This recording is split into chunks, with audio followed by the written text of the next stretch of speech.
Okay. Okay. For our second topic, this is the efficient procurement measures during a state of calamity for implementation of community quarantine. So, ito yung ating, kung ano yung pwede nating gagawin during the state of calamity or community quarantine.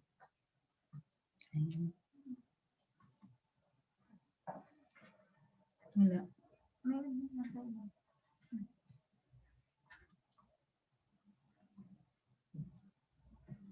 Delete. Okay.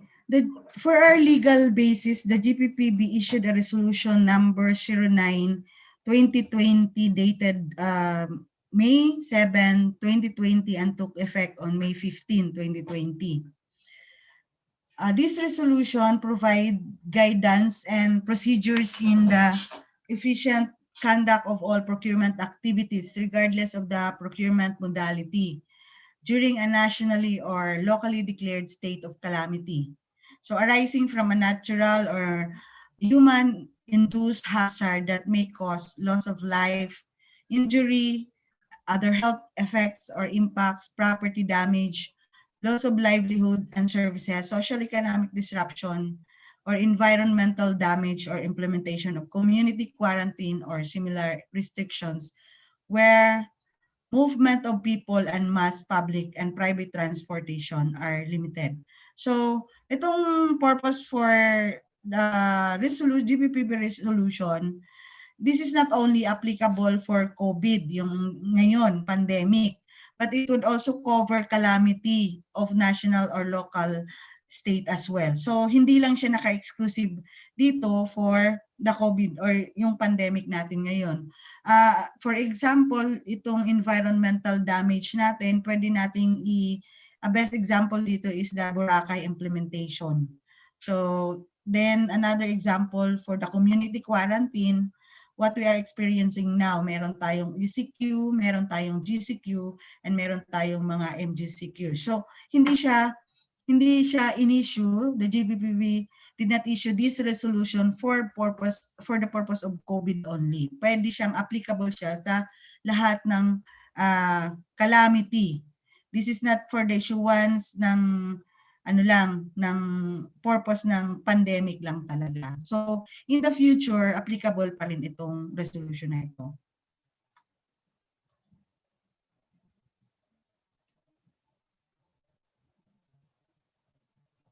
Okay.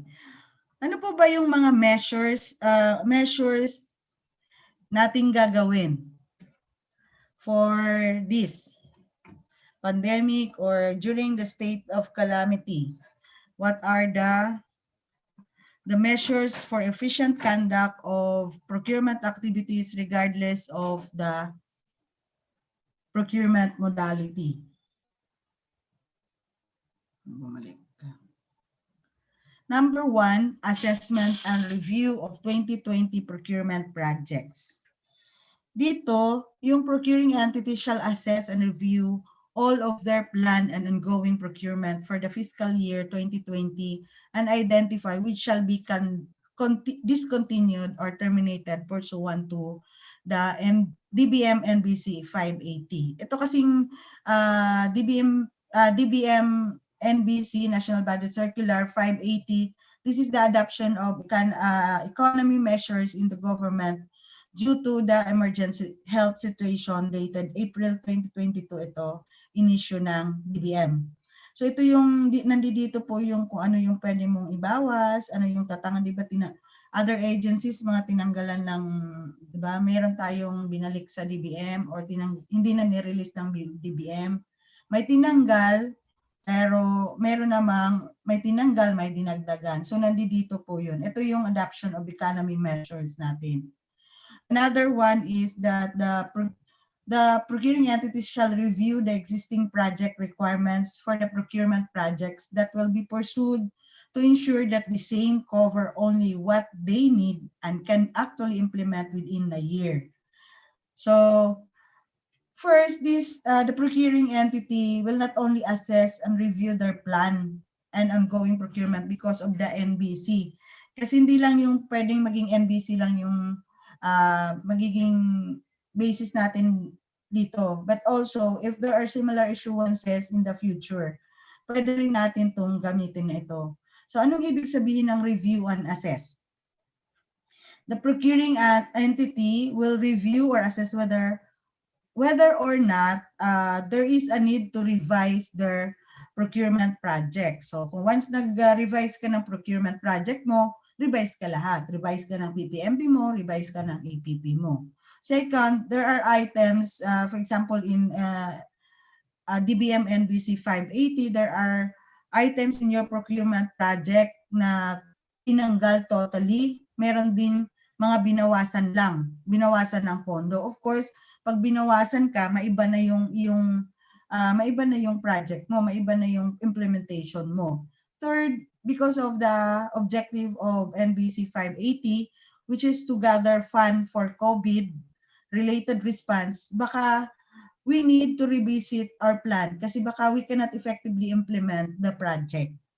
For example na lang po yung ating training. Supposed to be yung training nyo dapat nasa venue, may venue kayo face-to-face. So meron kang catering or list of venue ang pre-procure mo. But because of this pandemic, ang nangyari yung training natin na kinandak is through Zoom na lang. Kaya nagkita instead of face-to-face, eto tayo ngayon, face-to-face pero kaharap computer. So by that, may iba talaga yung ating project or may iba yung budget. Although the same objective ang gusto mo, pero yung maiba yung, for example, magiging ABC mo. Iba yung ABC mo, iba yung magagastos mo pag sa hotel ka nag-conduct ng training. Iba naman yung magiging ABC mo pag webinar na lang. So, ano na lang yung mga kailangan mong paggagastusan. So, pwedeng mababago talaga siya. So, kaya kailangang i-assess, i-review.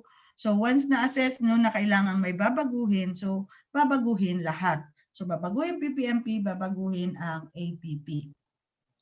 Because we really need funding for COVID actually, for COVID response. So, dapat yung lahat ng project natin align din doon sa COVID response in order to help our country move from this COVID pandemic. Kasi pag talagang hindi po tayo magtutulungan, baka mas lalo pa pong tagal ito. Mahirap. Medyo nakakapanibago, pero unti-unti sa tumagal-tagal ng panahon, parang nasanay na rin tayo na yung seminar natin, kita-kita tayo, hi, hello na lang tayo sa laptop.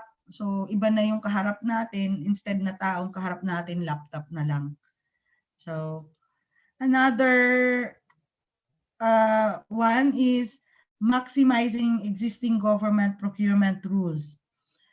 Here, the procuring entity shall maximize the use of the existing rules under RA 9184, its IRR, and related issuances in the conduct of procurement activities, particularly to those meant to streamline, simplify, and expedite the conduct of the procurement and address the challenges and disruption brought by calamities and crises. So ano ba usually yung ginagawa natin dito? The GPP always reminded or enjoined the procuring entity to maximize all existing rules under RA 9184, not only RA 9184, but other existing laws and rules na pwede mong gagamitin dito sa time natin dito to address the calamities and crises. Example na lang dito,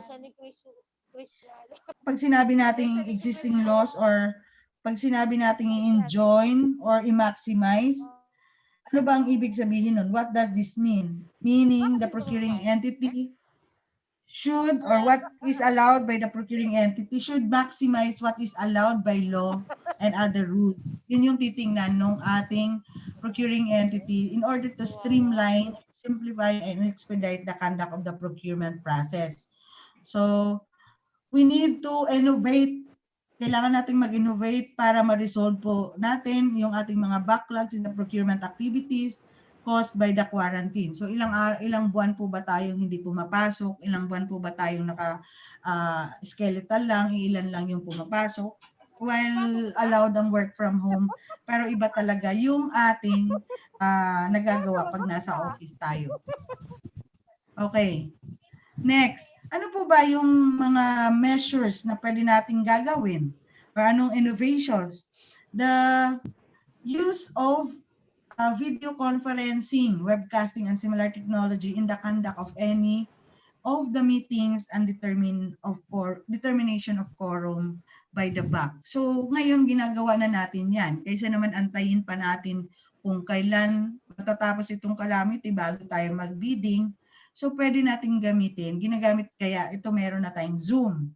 Meron tayong Webex. So pwede nating magamit yon in the conduct of meetings ng BAC. Actually, itong use of video conferencing, the GPPB already issued long time ago. I think it's 2018 already issued a GPPB resolution regarding the use of video conferencing and webcasting or similar technologies in the conduct of BAC meetings. There is no specific technology required on this. There is no specific then requirements. It is up for the procuring entity to determine the rules kasi sila naman yung nakakaalam kung ano yung dapat gagawin. Ano yung mga, we have to consider the internal rules kasi with this, the use of video conferencing. So, why? Because the GPP believed to the procuring entity the rules on the implementation of the video conferencing. Because GPPB is a policy making body. They did not deal with the specifics. They have to give the procuring entity the flexibility and the implementation of the procurement managers. Nasa procuring entity, nasa HOPE or nasa BAC, yung sinasabi nating procurement managers, nasa BAC yung pag-implement nito, kung ano yung mga rules na they have to consider.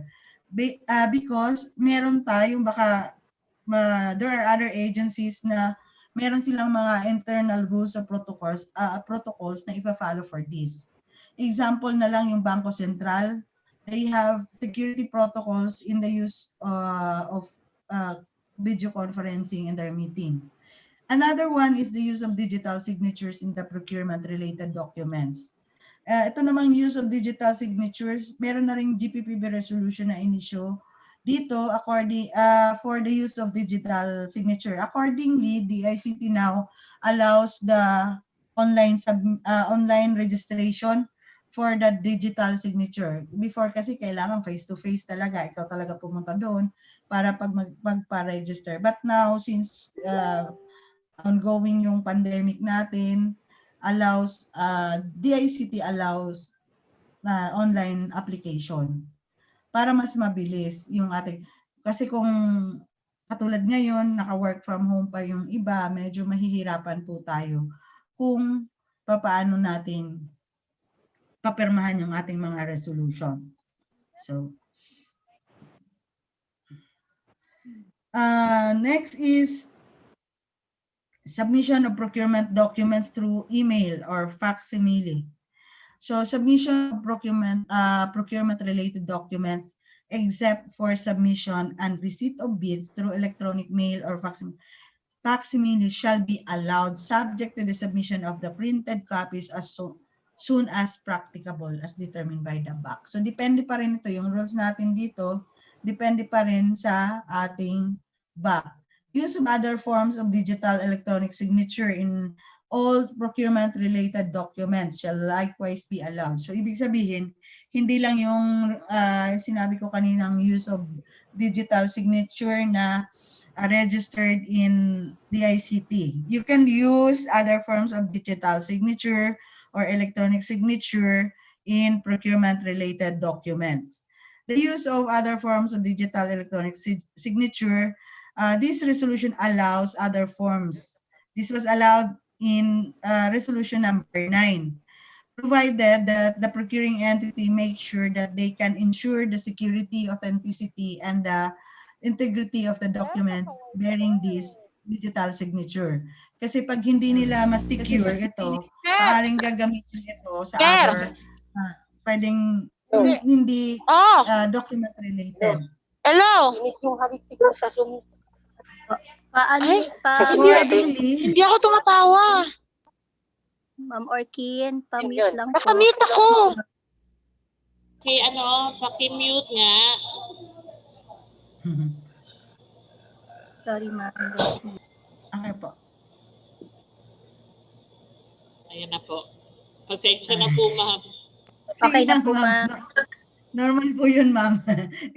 Ayaw ko lang kung naririnig nyo sa labas kanina, maingay din yung mga bata sa labas kasi nga nagre-ready din kami for our audit tomorrow, yung sa ISO namin. So medyo nagkakagulo sila sa labas doon sa mga documents. Okay, tuloy po ako. This submission or this measure shall be allowed anytime. Hindi lang po siya because during the state of calamity or implementation of the community quarantine or similar government restrictions. So pwede rin natin itong gamitin in the future or anytime na gusto natin gamitin itong submission for procurement documents through email or facsimile. Then electronic submission and receipt of bids. So, sinabi natin electronic submission and receipt of bids, online or electronic submission and receipt of bids for procurement modalities where two-envelope procedure or sealed quotation is required shall be allowed. The BAC shall decide whether to allow the online or electronic submission and receipt of bids based on the procuring entity's procurement needs and capabilities. Mapapansin nyo, naka-indicate talaga dyan, naka-emphasize talaga na two-envelope procedure. What is emphasized here is the electronic submission and receipt of bids for procurement modalities where two-envelope procedure or sealed price quotation is required. Because in other mode of procurement prior to the issuance of this DPPB resolution, ginagamit na natin tong electronic submission and receipt of bids. Noon pa, di ba? For example na lang of this is yung SBP or small value of procurement natin. Di ba tumatanggap naman tayo ng quotation submitted by the bidders or supplier through email. Tumatanggap tayo through fax. So ibig sabihin, noon pa lang ginagamit na natin to. Kaya sinasabing two-envelope procedure. Ano ba yung two-envelope procedure? Saan po ba natin ginagamit ito? Sa public bidding, two-envelope procedure. Kaya siya in-emphasize dito kasi sa public bidding talaga natin before, for the manual submission, walang electronic. Kumaga dinidevelop pa lang nila yung portal for the electronic submission. The BAC shall decide whether to allow the online or electronic submission and receipt of bids based on the procuring entities, procurement needs and capabilities. So kung kaya naman ng procuring entity, you will allow submission through electronic. So kung hindi pa kaya, balik tayo ulit sa manual, but of course magiging stricto tayo doon sa ating protocols sa panahon na ito. The GPPB online portal established under item 9.02 of GPPB Circular 1, meron na silang dinidevelop actually for the online submission and receipt of bids.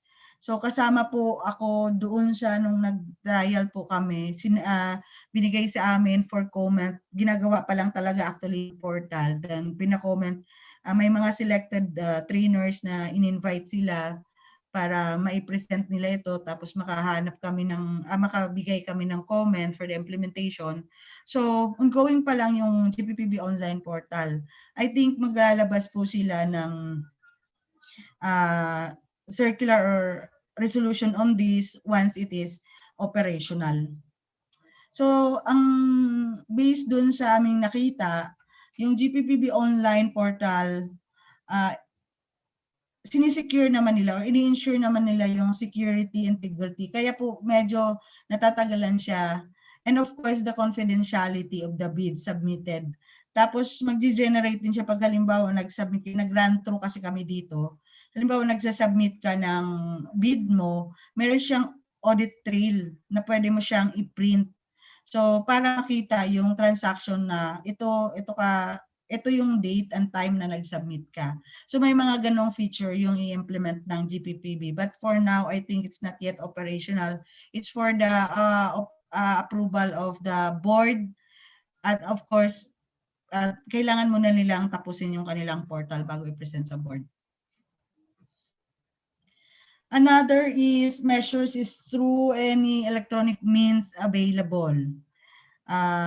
Pag sinabi nating any electronic means available, kung ano yung available ng procuring entity.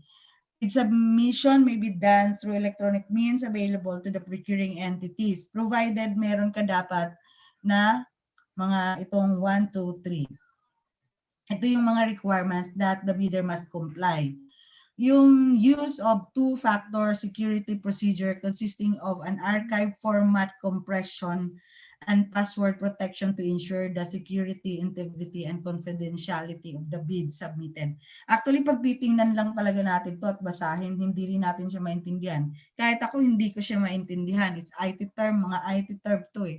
Ang nakakaalam dito yung ating mga IT. Allows access to a password-protected bidding documents on opening date and time. The password for accessing the file will be disclosed by the bidders only during the actual bid opening, which may be done in person or face-to-face to video conferencing, webcasting, or similar technology. Kung in simple term, itong 1 and 2, ang kailangan, ang ibig lang daw sabihin nito. Kasi yung nagtanong talaga ako, anong ibig sabihin nito? Nagtanong talaga ako sa ID namin. Ang ibig sabihin nito, the submission is encrypted. Meaning, there is a need for a password to open the bid. So kung walang password binigay si bidder sa'yo, during the opening, hindi mo siya ma-open. Then the last one is capable of generating an audit trail of transaction to ensure the security, integrity, and authenticity of the bids. So yun katulad ng sinabi ko kanina na dapat meron siyang audit trail, meaning to say, pwede mo siyang i-print para meron kang proof na ito yung time na nag-submit si bidder. Okay. So kasama po dito, pag you're using electronic means available, so hindi yung portal ng GPPB, any electronic means or available ng procuring entity, ang kasama po dito is kailangang mag-submit din kayo ng certification to the GPPB, yung the highest official managing the information technology system or yung highest official ng IT office nyo of the agency shall issue a certification describing the electronic system or procedure to be used by the procuring entity for the electronic submission and receipt of bids, and the statement that the same is compliant with the foregoing requirements. Yung diniscuss natin kanina, dapat meron tayong certification na sinasabing compliant with the foregoing requirements. Yung 1, 2, 3 na diniscuss natin kanina, and which shall be submitted to the GPPB TSO through IT certification at gppb.gov.ph prior to the posting of the bidding documents, allowing for electronic submission and receipt of bids. So kung hindi yung portal, paulit-ulitin ko, kung hindi portal lang, GPPB ang ginamit natin, GPPB or Philgeps, the highest ranking official of the IT office ng procuring entity mag-issue ng certification. So ano po ba yung dito? Ano po ba yung purpose nila dito? Ba't kailangan nating mag-submit? This is to make sure, or the reason for the submission of the certification is for the GPPB TSO to have a reliable data that the procuring entity is ready to accept electronic submission. So kailangan din nilang tingnan ano ba itong mga procedure, nag-comply ba ito sa mga requirements na nilagay nila doon specified in the GPPB resolution. So kung nag-comply naman, hayanan, i-allow ng GPPB ang use ng any electronic means ng procuring entity. This certification is a one-time requirement lang ito. Hindi siya paulit-ulit. So every posting mag-submit ka, hindi po.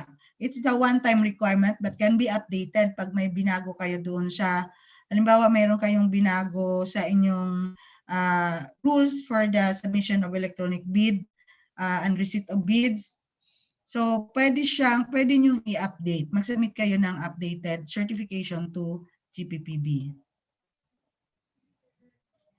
So ito po yung form ng certification. Mamimili lang kayo dito kung saan ang gagamitin nyo.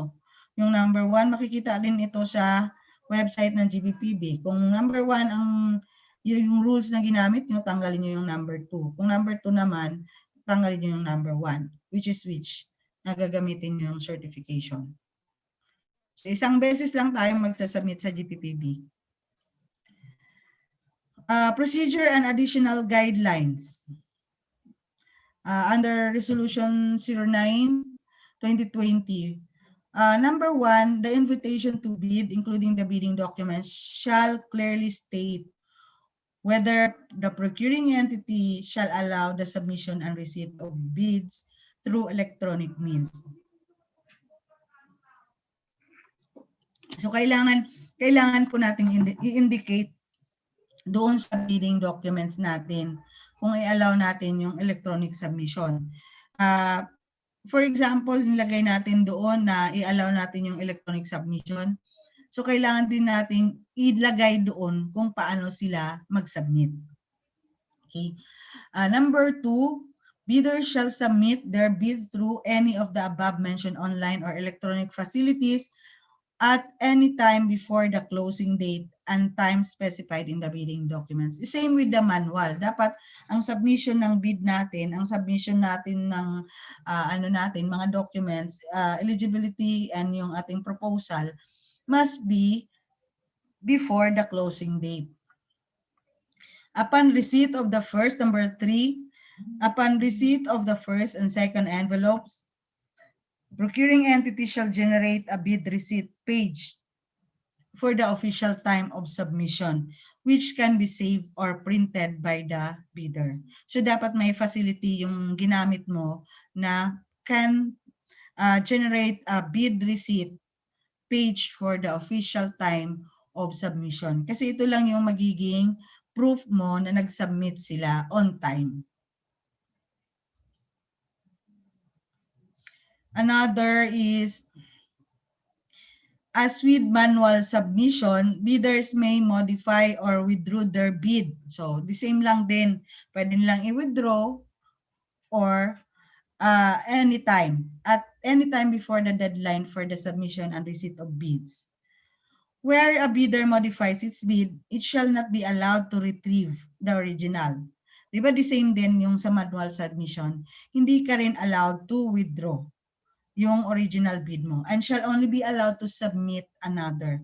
Same with the electronic, bidders shall send another bid equally secured, properly identified, and labeled as modification of the one previously submitted. So the time indicated in this latest bid receipt page generated shall be the official time for the submission. Para-pareho lang po na after the deadline, your bid will not be accepted. The bid of the bidder will not be accepted after the deadline. See, the use of this aforesaid online electronic bid submission shall be allowed until yung portal na sinasabi ko kanina ng GPPB or ng Philgeps magiging operational. So once it is operational na, ang gagamitin na natin yung portal na dinevelop na ng Philgeps.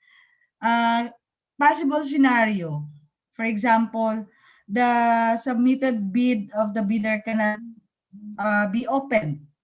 Applying the regular rule as if they did not submit their bid. So, di ba magbibigay sila ng password sa'yo. During the opening, inopen mo siya. So, hindi mo siya ma-open kahit ginamit mo na yung password. Ang interpretation mo dito or consideration mo dito is the same with manual as if they did not submit their bid. Another one, for example, di ba, dapat required encrypted. So, mandatory rule, dapat encrypted siya.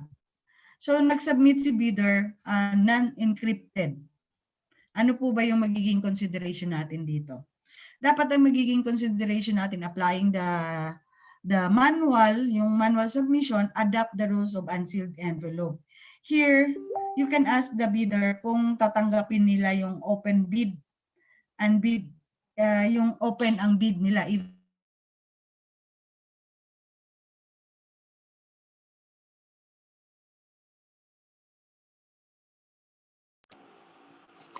Mukhang naglag lang po si Ma'am Leslie po.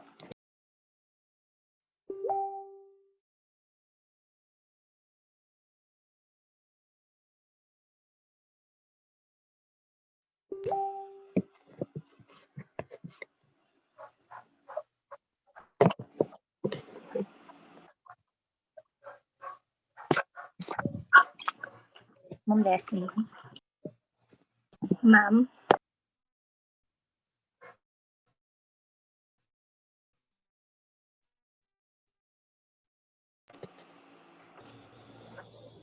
Antayin lang Antayin natin. lang.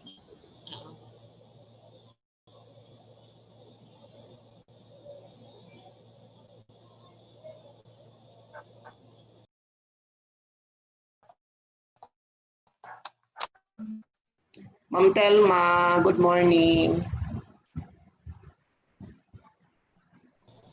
Yes po, sir. Good morning po.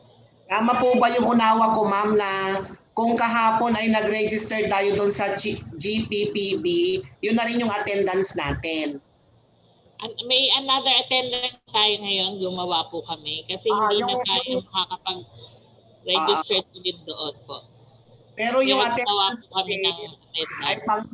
ay pang day to yun, ma'am, di ba? Yung attendance today. Good for 3 Opo. days na yung attendance today or bukas iba ulit. Nakuha rin po namin yung attendance ng natin kahapon. Na-extract po namin yun doon sa registration. Sige, ma'am. Thank you po. Nandito na po yata Ma'am Leslie po.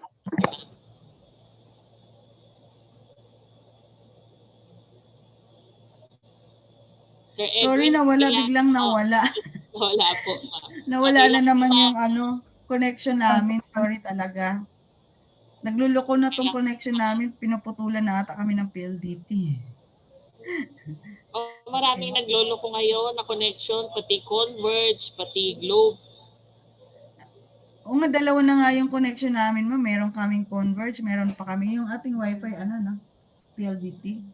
Pero wala pa rin eh. Siguro talagang dahil sa panahon. Okay. Ayun po yung discussion natin kanina. Then next is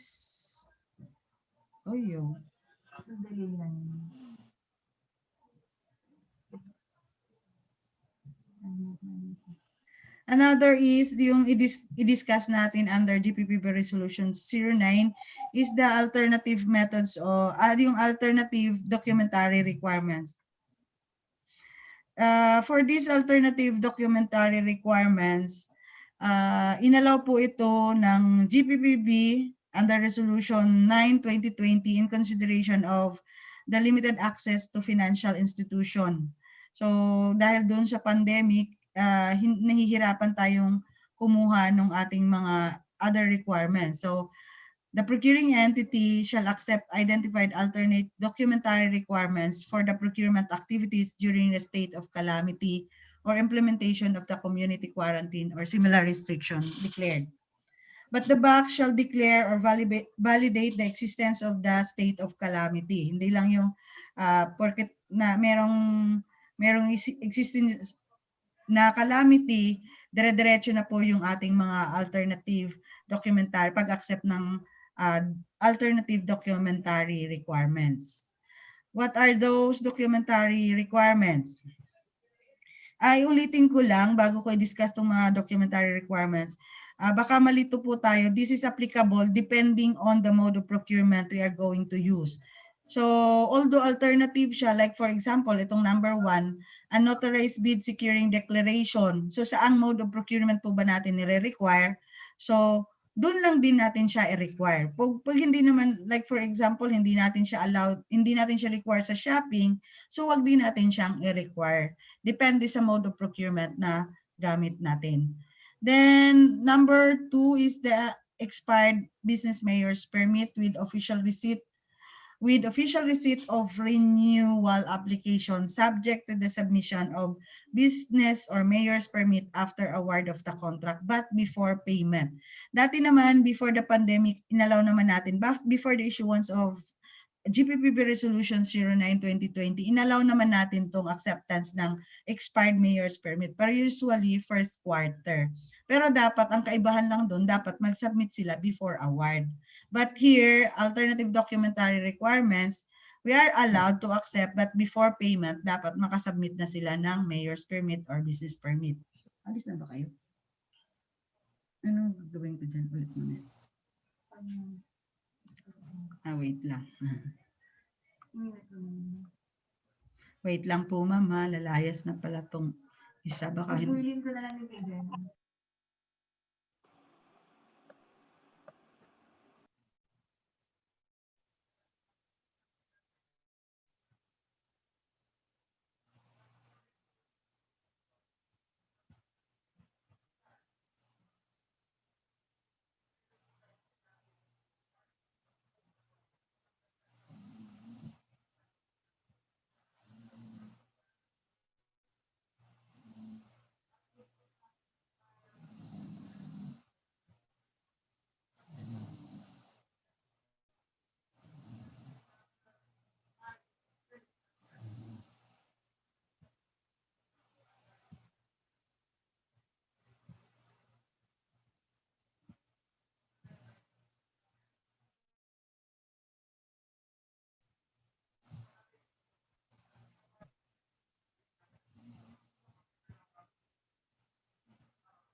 Nakamute si ma'am.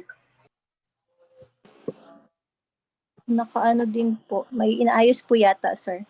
Ay, hala, layo ko na. Nakamute pala. Na-unmute ko na, sorry. Naka-off. Okay, yung nakamute ako, sorry. Oo nga. Yung number 4 nating alternative documentary requirements is performance securing declaration in lieu of our performance security. Kasi po during the pandemic, during this, kahit po sa panahon ito, medyo mahirap pa rin talaga, nahihirapan yung ating mga bidders to secure mga bid security. So we allow PSD in lieu of performance security subject to the following. First, a notarized PSD may be accepted subject to submission of notarized PSD before payment. Unless ni-replace po nila ng performance security in the prescribed form. Yung yung different prescribed form natin ng security, performance security. Ano po ba yung mga performance security natin? Yung ating mga pwedeng cash, pwedeng performance bond, di ba yung mga yon. So, before payment, kung ni-replace po nila ito, okay lang din po yon. Or you have to require them to submit the notarized PSD. Second condition, the end user may require the winning bidder to replace a submitted PSD with performance security in any of the prescribed form under Section 39.2 of the 2016 IRR upon lifting of the state of calamity or community quarantine. So, wala na kasi hindi na siya gamit kasi nilift mo na yung calamity, so wala ka ng basis. So, you have to require them to submit or to replace the submitted PSD with performance security. Yung number 1 natin, pwedeng i-replace ng notarized or i-replace nila ng performance security. Yung number 2 kasi requirements natin, kasi may lifting of the state of calamity na, ang kailangan i-replace nila is the PSD with performance security. Okay. So ito po yung ating sample ng, ma-download din ninyo ito sa GPPB website, Performance Securing Declaration. So gagayahin na lang ito ng ating bidders. Similar to the PSD used in framework agreement, such declaration shall state, among others, the winning bidder shall be blacklisted from being qualified to participate in any government procurement activity for 1 year, and in case of first offense, or 2 years with similar prior offense. So, pwede rin natin, applicable din dito yung blacklisting anytime na magbabiolate sila dito sa nilagay nila sa performance securing declaration. Meron din silang mga kaakibat na penalty. Okay. Next is suspension of procurement activities. The BAC shall be allowed to suspend the conduct of the procurement activities affected or interrupted by the declaration of a state of calamity. So kung sa tingin ng BAC, affected yung procurement activities, they can adversely affected or interrupted yung procurement activities natin, they can declare suspension. So meaning to say, no bidder will be able to submit bid or comply with the requirements. Ito yung mga reasons with the requirements of the procuring rules due to limitation resulting from such declaration or implementation of such restriction. Ito yung ating mga grounds for suspension. Nag-advance.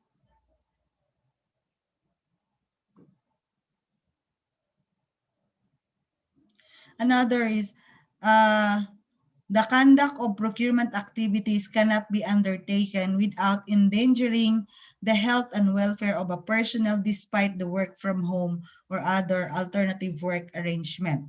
So ito yung ating mga grounds for suspension of procurement activities.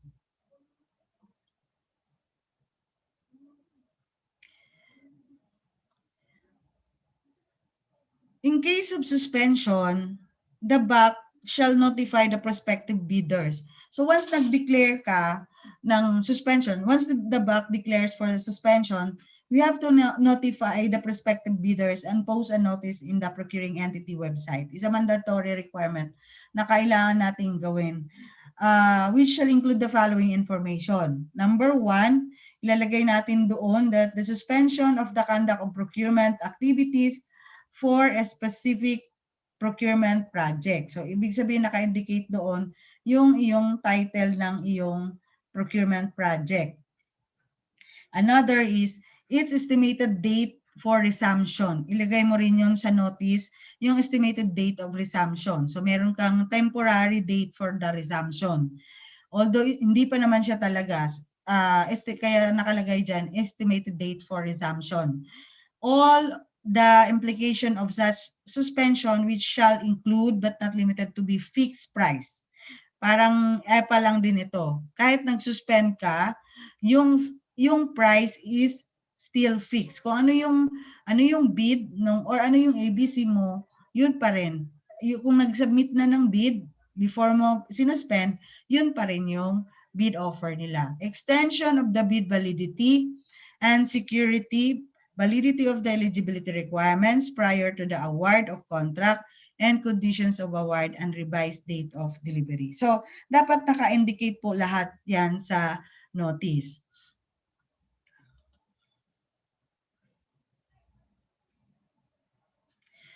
In this case, given the pandemic, yung COVID-19 pandemic natin, the BAC can retroactively apply the suspension of the procurement activity. Pinayagan ng GPPB in consideration of the fact na maraming procurement activities na affected for the issuance of the resolution.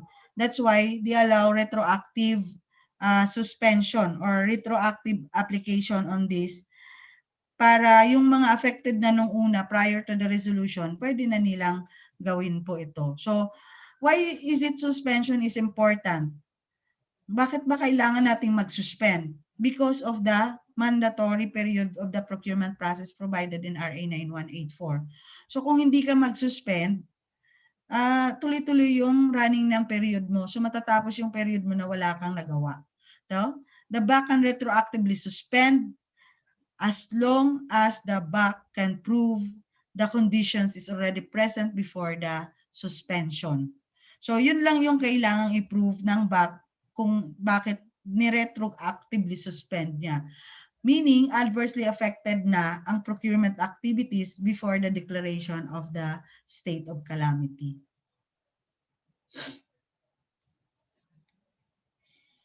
Tolling of procurement periods. So, subsequent tolling of the period for the procurement projects covered by the suspension, including the running of 3-month period to award the contract and terminate the procurement process shall be allowed as determined by the BAC. Parang ang computation lang din natin dito or yung pag-count din natin ng days, parang yung kaninang binigay kong sample sa inyo during EPA. The suspension of the conduct of procurement activity shall be lifted upon determination of the BAC that the basis for the suspension no longer exists or upon lifting of the state of calamity. So once lifted na po yung calamity, wala ka nang magiging reason or grounds for suspension.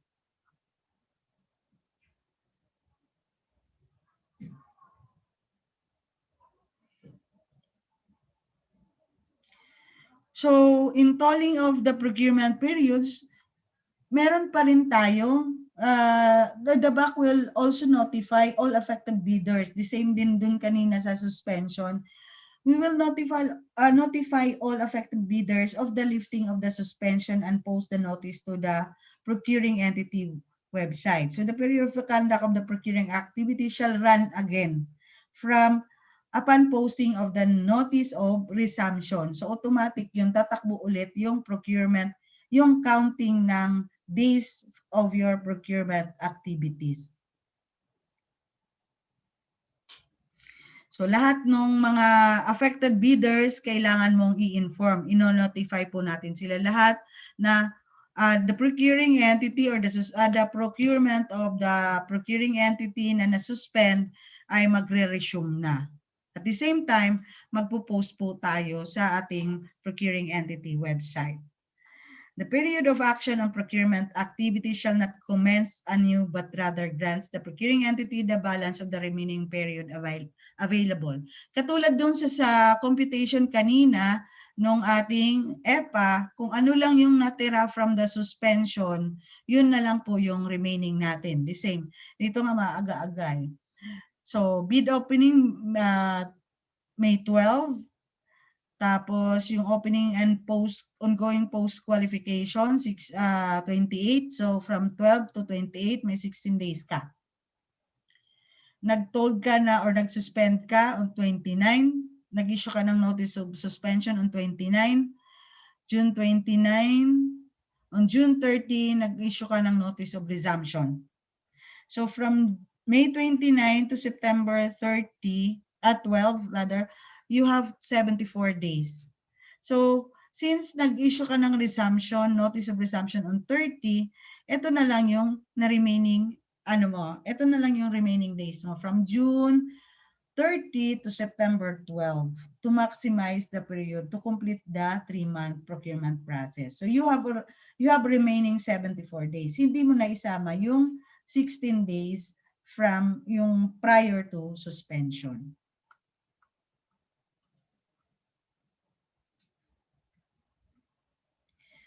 Cancellation or termination of procurement activities.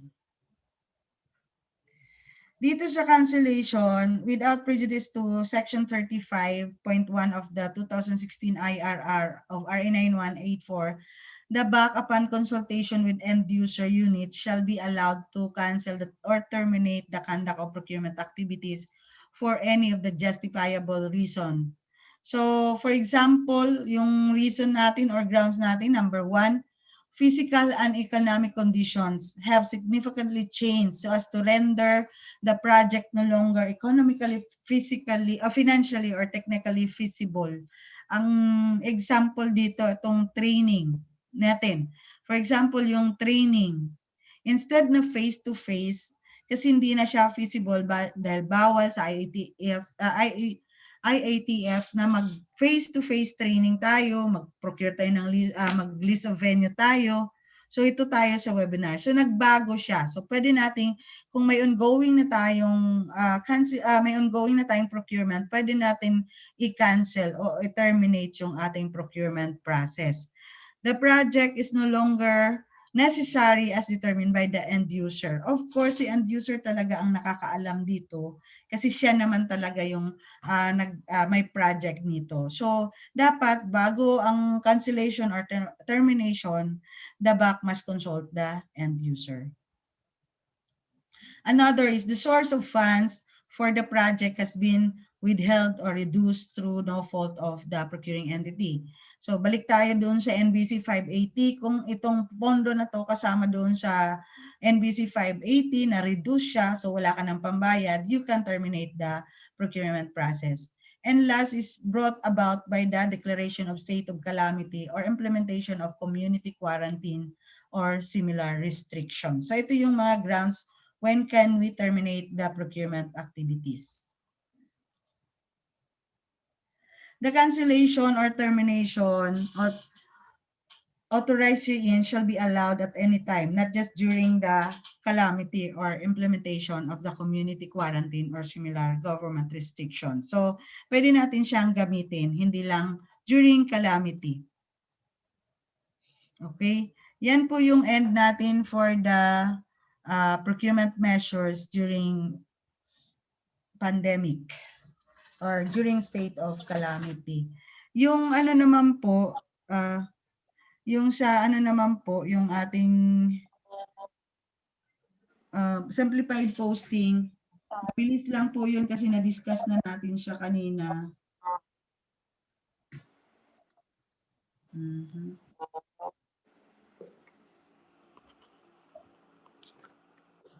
Hindi pa ba ako lagpas?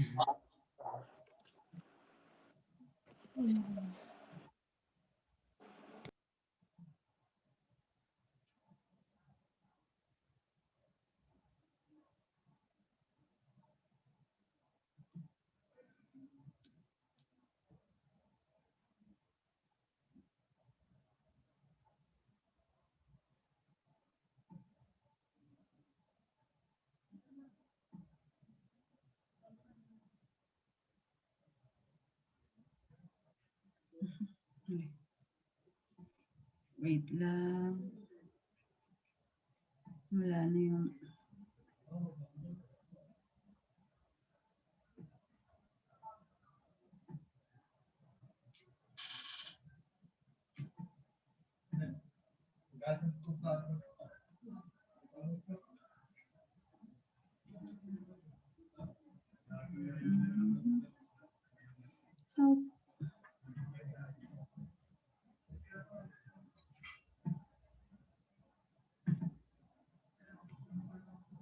Kailangan na talaga natin magiging ano dito, ano? Teki. Bago maka, ano? Wait.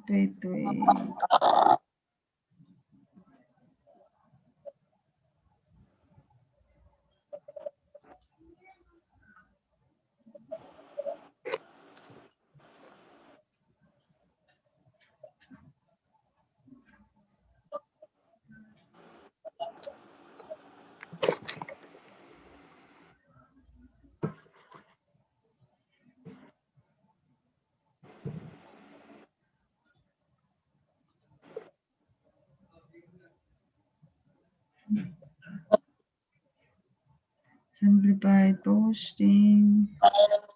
Another presentation po kasi ito, hanap ko lang.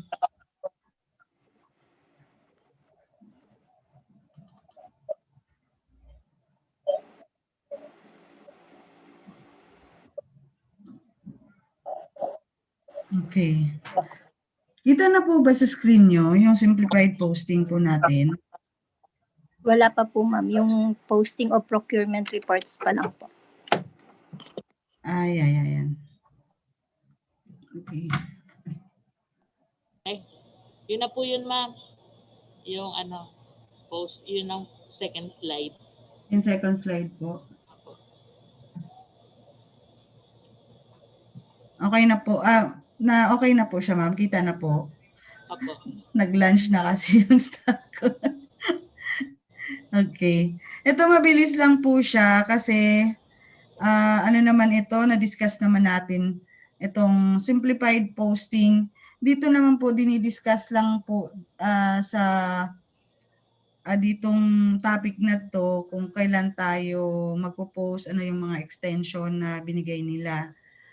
So here, GPPB Resolution Number 2020, pero importante po siya para ma-take note po natin yung ating mga deadline for the submission kasi importante po for the compliance of the PBB natin or else baka wala tayo. Sayang din yun kasi kahit good ka lang, 50% of your salary pa rin yung matatanggap natin. So sabi pa nga, dagdag lamang tiyan na rin daw yun, yung 50% ng sahod kahit papano. So GPPB... Ilang taon na po kami, ma'am, na sa division office na walang ganun po ba? ng PBB. School lang po, ma'am, ang may PBB sa amin. Ay, ganun? Kasi magi-strike ang mga teacher pag hindi po nila binigyan ng PBB. Pwede naman yan lahat, ma'am, compliant eh. Samantalang kami dito, kahit compliant po kami, ay walang PBB daw ang lahat ng DepEd. Baka po kasi ma'am, din daw ata daw yan, tinanong ko sa depende sa pondo ng agency, di ba ma'am? Buong agency daw po kasi ang count, hindi daw po per region o per division. Buong DepEd agency. Ang hindi lang po nila pwedeng hindi bibigyan ay ang teachers. Ganon? Po, pag hindi po nila bang binigyan ng PBB ang school, magrarally po lahat ng teachers niyan. Ganun po ba? Kami mga pag-rally kasi malay nyo this time ma'am, mabibigyan na kayo. Wag lang mawalan ng pag-asa. Okay. Sige po, ma'am. Sige. For posting procurement reports, the GPPB issued a resolution number 11/2020 and GPPB circular 2-2020 dated May 2020 and took effect on 27 May 2020.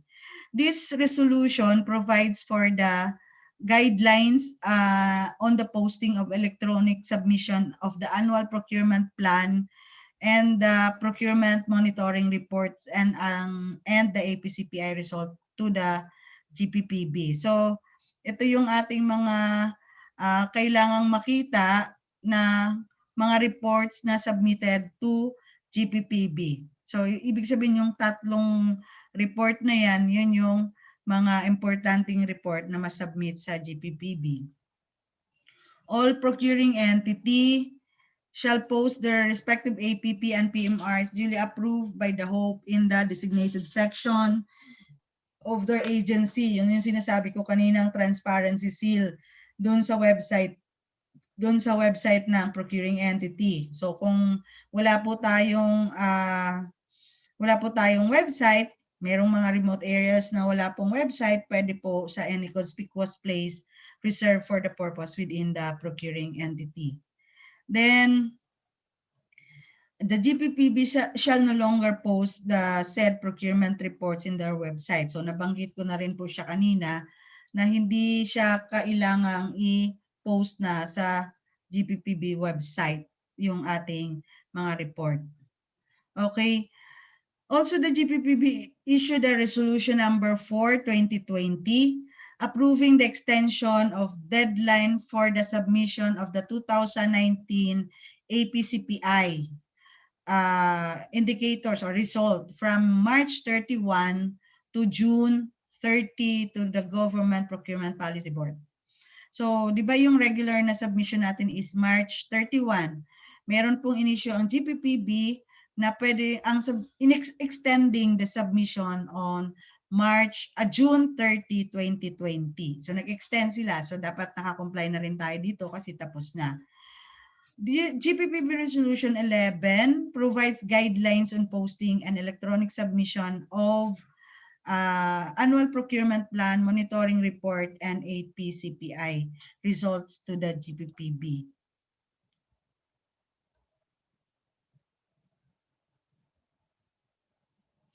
So ito naman, nabanggit ko na rin kanina na ang kailangan nating isasubmit lang sa kanila is the Microsoft Excel file and the portable document format, yung PDF. Dalawa na lang. Hindi na nila tinatanggap yung printed copies. Ayaw na nila. So iwas ano na rin kasi iwas COVID na rin. And plus the certification. Yung certification na signed by the head of the back secretariat na nag-comply tayo with the posting. So laging kasama po yung ating certification from signed by the head ng back secretariat. For the electronic submission of procurement reports, dito po tayo dapat magsasubmit. Tandaan po natin ang mga email nila. Kasi di ba kung minsan talagang punong-puno na daw ang email ng GPPB, so pinaghiwa-hiwalay na nila sa dami po ba ng mga agency na mag-submit sa kanila. So ang APP, nasa app at gppb.gov.ph. PMR at gppb.gov.ph, ang APCPI naman, apcpi.gov.ph. In case of discrepancy, halimbawa hindi magkatugma yung iyong Excel at saka yung PDF mo, the PDF will prevail. Yun yung susundin nila kasi yun yung nababago.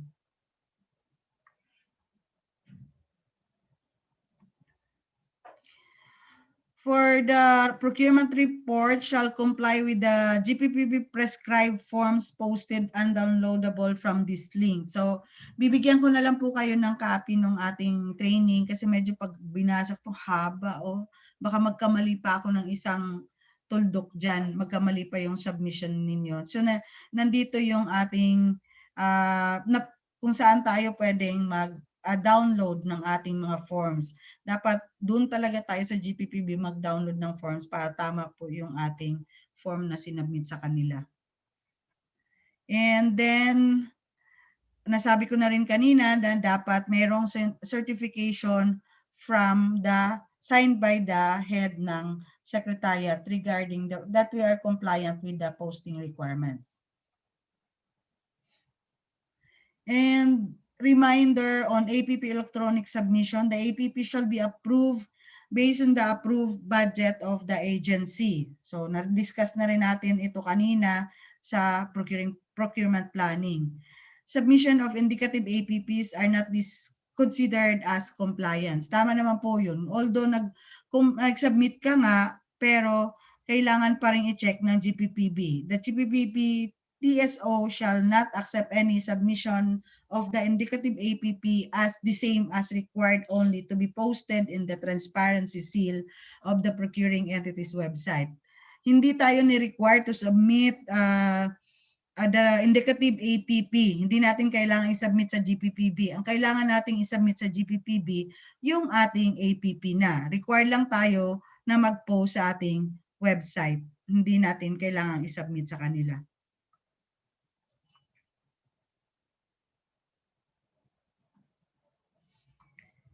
Then electronic submission of procurement reports, APCPI result, electronic submission.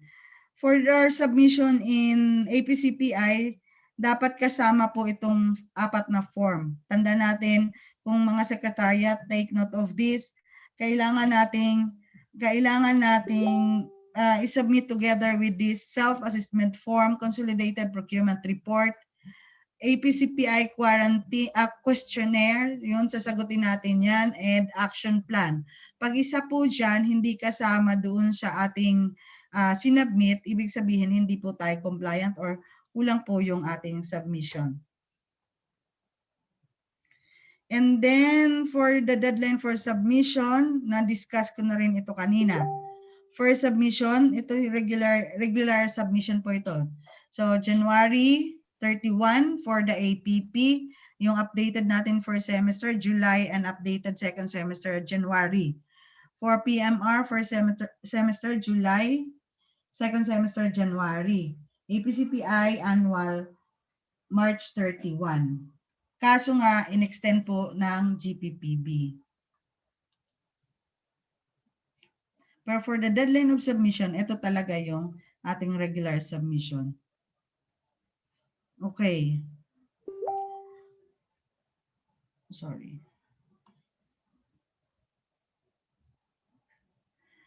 For extended deadline for submission due to COVID-19, changes with first semester, nasa September 30 na. Changes in second semester, March 31, 2021. First submission naman ng APP 2021, March 31. So, yun, same pa rin yung diniscuss ko kanina with the deadlines under sa procurement planning. Take note yung ating 2019 APCPI result will be submitted on June.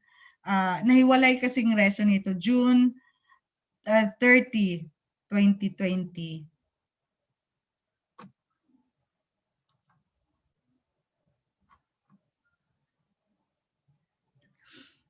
Okay. Ang importante lang, every time na magsasubmit tayo, dapat meron tayong matatanggap na GPPB TSO auto acknowledgement. Pag wala po kasi itong auto acknowledgement, wala tayong magiging proof na na-receive nila. So antayin po natin yung auto acknowledgement report. And according to GPPB TSO, within 1 hour, pag hindi ka pa makareceive ng auto acknowledgement report, pwede mong isend ulit. I-send mo ulit sa kanila. Pag wala ka pa rin matanggap, tumawag ka na sa office nila to make sure na kailangang malaman nila or kung alam nyo rin po kung ano yung kailangan yung gagawin kung hindi nila natanggap.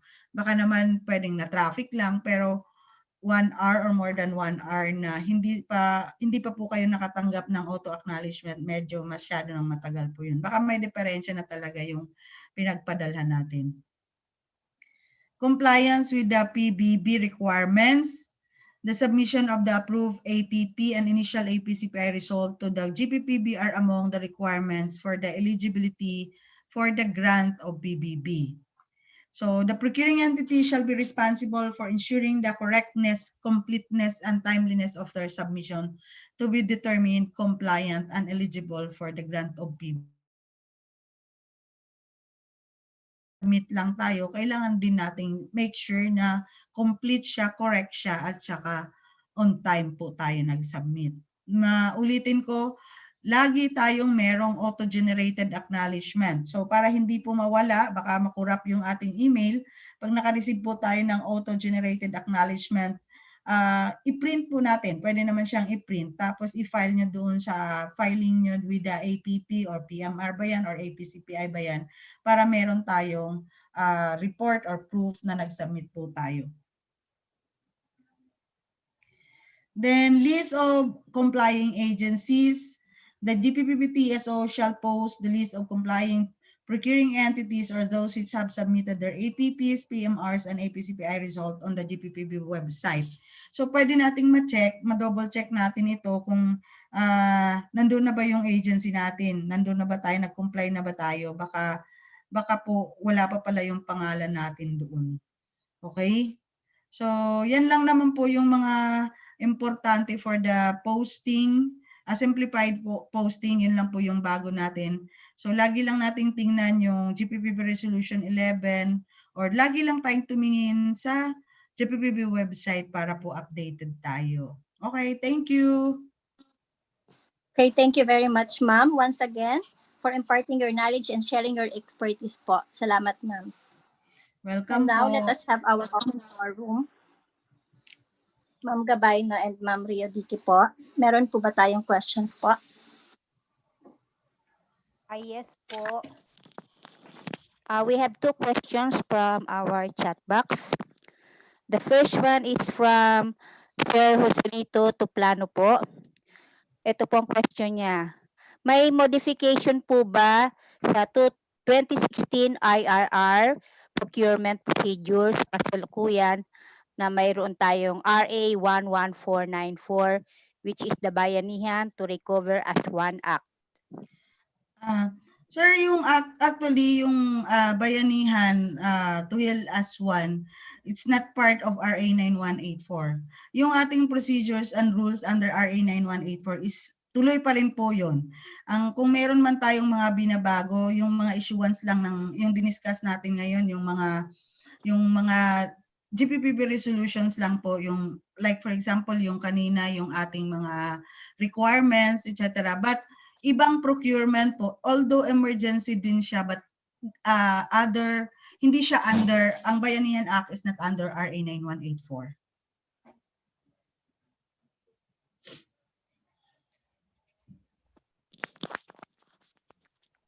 Thank you, ma'am.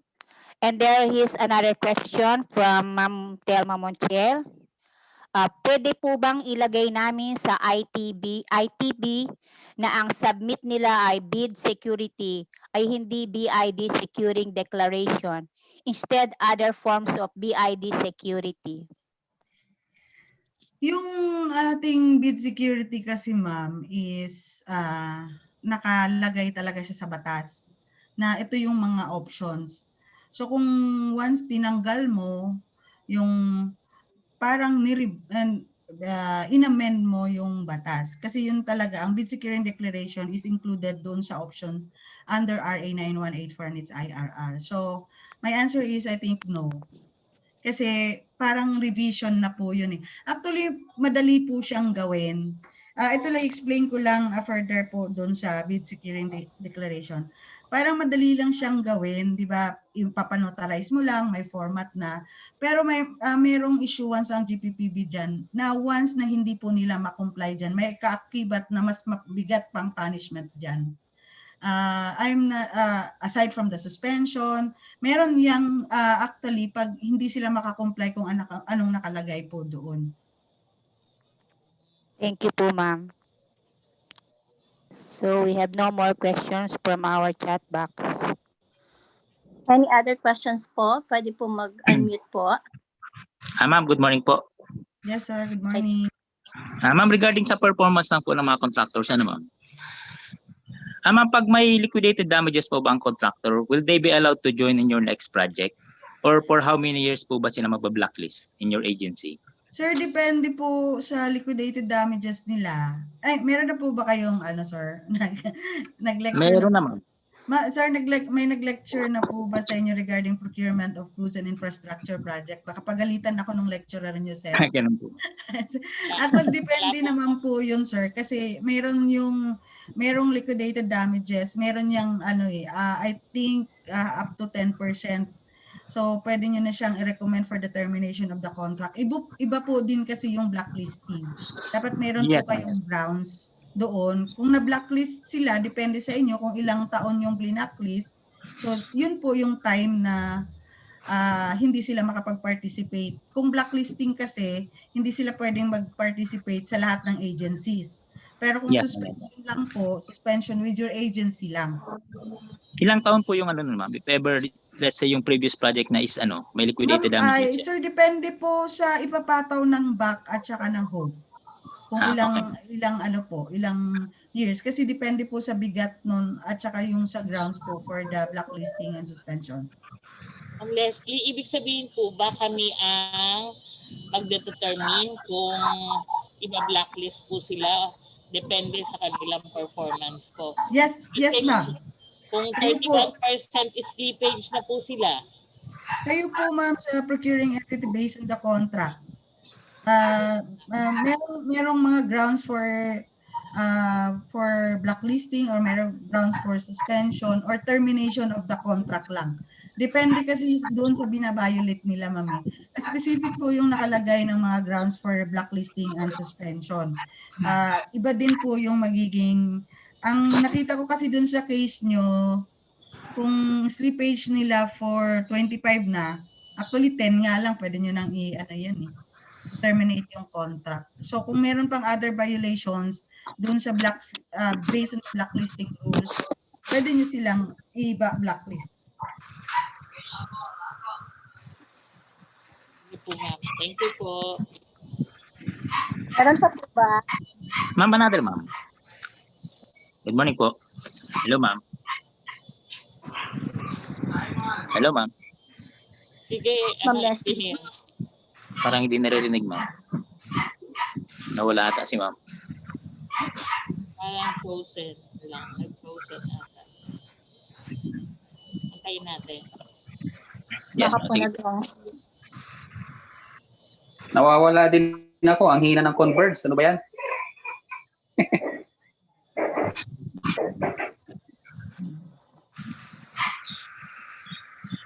Wala na. Natanong na kaya yung question ko kanina. Oo, natanong na, sir. Oo. Yung tanong kong yun, ma'am, kanina pa yun ay ngayong sinundan na ng ano niya. Kaya andun yung papasok yung ano. Doon pala yun. Andun na, nandito na si ma'am. Malinaw naman siguro. Oo. Yan. Unmute. Ano nga po yung question niyo, sir? Sorry, hindi ko narinig. Sige ma'am. Okay. Ma'am, pag sa statement of completed project niya ay di niya nilagay and nalaman mo na mayroon pala siyang previous project na may liquidated damages sa other agency, will that be a grounds for DQ agad, ma'am? Sir, upon evaluation, sir, pwede siya. Actually, depende sa ano niya. Una pa nga lang, pwede niya na siyang sa ano yun, sir, ongoing and completed, di ba? Yes, ma'am. Opo, yes po. Ongoing, kasi hindi siya single largest.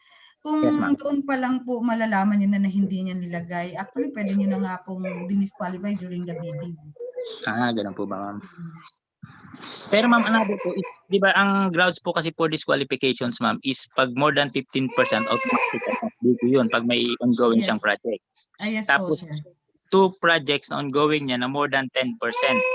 Nabasa ko po, ma'am pwedeng Yes, automatic po. disqualification Yes, niya. po. What about ma'am kung ang performance ng contractor is sa dalawang ongoing niya is pareho siya delay as per inquiry with the other agencies, pero hindi siya umabot ng 10% pa, which is yun ang nakasulat sa ano ma'am, sa 9184. Pwede na rin po bang ano yun, ma'am, grounds for ano? Kasi ang performance niya is ano kumbaga dalawang projects na ma'am, although hindi siya umabot sa 10% na required, pwede na rin po bang ano yun, ma'am? Yung ano kasi natin, sir, mandatory requirement natin nasa 10% eh. So, depende po sa evaluation ng ano. Kasi una, hindi mo madidetermine na ang performance niya kung hindi pa siya umabot ng 10%. Pero ano siya ma'am pag delayed po kasi ma'am, di ba medyo ano na yun, poor performance na rin yun, considered. Sir, ang makaka-determine yan, sir, di ba during the implementation, meron ka dapat monitoring team. So kung ibabangga mo dun sa pagmamonitor at saka dun sa pag-comply niya with the scope of works po ba yung tawag dyan, sir? Yes, ma'am. Pero kung ano ma'am, kung sa other agencies niyo po na-inquire na gano'n, na-delay talaga siya? Sir, pag inquiry for evaluation, inquiries from other agency kasi, sir, dapat during the bidding. During the bidding or during the post-qualification nyo ginawa yun, not during the implementation of the contract. Kasi once during the post-qua po ito, ma'am. Post-qua. Pag during the post-qua, sir, pag madidetermine nyo na grounds for ano, kasi meron tayong mga percentage doon kung ilan lang siyang magiging grounds. Pero pag hindi siya pumasok doon sa grounds, of course, hindi niya siya pwedeng i-disqualify. Pero dito kasi ma'am sa may grounds for ano ma'am, may nakalagay pa ditong iba tulad nung substandard quality of work as per contract plans and the specifications, unsatisfactory performance of contractor's obligation as per contract terms and conditions at time of inspection. Tapos nakalagay dito ma'am, any of which will be a ground for disqualification from award of contract if verified by the BAC to be due to the bidder's fault or negligence. So pwede siyang pumasok doon, ma'am? Yes po, pwede siyang pumasok doon kasi part of your evaluation, yung detailed evaluation nyo at saka post-qualification, kailangan nyo rin ng, di ba, nagpasubmit kayo ng mga performance or something doon sa bidder kung requirements yun. Kailangan nyo rin yung i-validate kung totoo ba yung sinubmit nila. So upon validation or during the post-qualification, pag find out nyo na poor performance, pwede siyang magiging grounds for disqualification. Basta mag-stick lang tayo doon, stick lang po kayo doon sa grounds for disqualification, sir. Kasi baka po later ma-technical po tayo. tayo din ang ma-disqualified, ma'am. Ayun lang, sir. Mahirap kasi pag binalikan ka ng hassle yun, pag binalikan ka ng supplier. Yes, ma'am. Yes, ma'am. I mean, meron din kasi, ma'am, case na ang dineclare niya sa ongoing niya is 15%, pero upon validation with the other agencies, lumalabas na nasa 3% pa lang talaga yung actual niya. Actually, sir, yan. Part kasi yan na, ibig sabihin nagsinungaling siya. Hindi authentic yung documents na sinubmit niya. Okay po. Sige, ma'am. Thank you po. Okay po, sir. Mayroon pa po ba? Any other questions po? Wala na.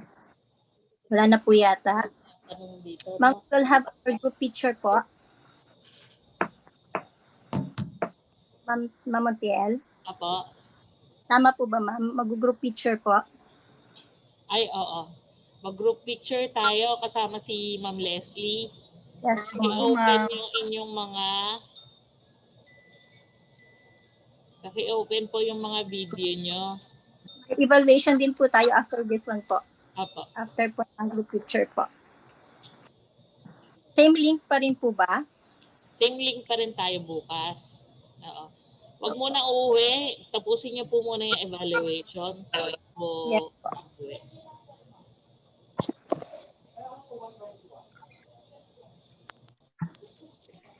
Maxi, picture ka na?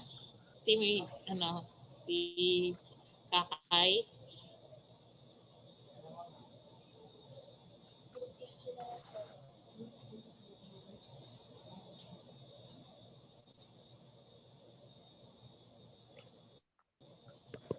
Okay, open po yung inyong mga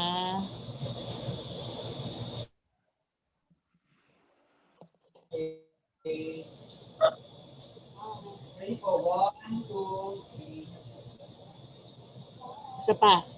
Tanggalin ko yung aking face shield.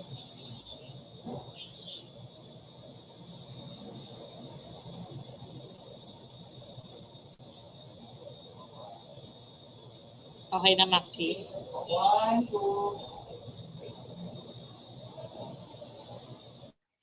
Okay. Thank you. Maraming salamat po, Ma'am Leslie. Thank you. Pamantayin ko na lang po. Thank you po, no? Thank you po. Thank you, ma'am. Thank you sa inyo lahat. Bye po. Thank you, ma'am. Thank you po. Salamat po. To all the participants. Nakapost na po sa chat box yung ating evaluation. Yes. Sige, Ma'am Maricon. Okay po. Please answer the evaluation po for today's webinar. Thank you for your participation in the second day webinar. See you again tomorrow po for our last day of webinar po. God bless us all po. Bye po.